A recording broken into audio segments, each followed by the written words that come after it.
Good day guys, for today's video, i-share ko sa inyo kung paano makita yung daily income natin kay Lalamove. So, una, eto, click lang natin yung ating driver apps. Ayan. Then, syempre, bago yan, isa-isahin na rin natin itong mga nasa baba. Eto, yung mga record.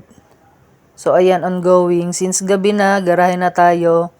Wala tayong ongoing. Then, yung mga completed, ayan, nandito, naka-record yung mga completed natin na na-deliver ngayong araw.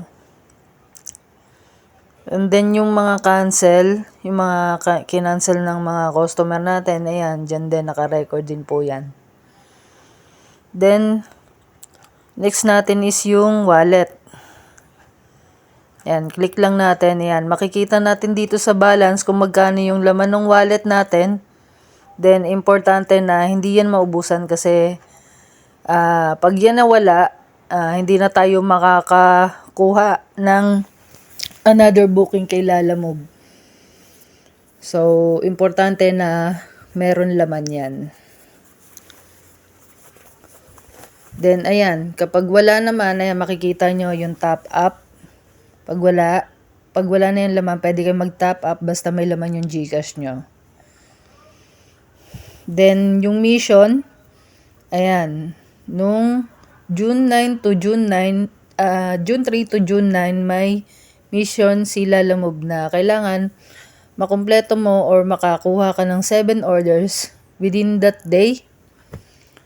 Yung June 3 to June 9, then ayun, may nakumpleto ako. So, may nakuha ako.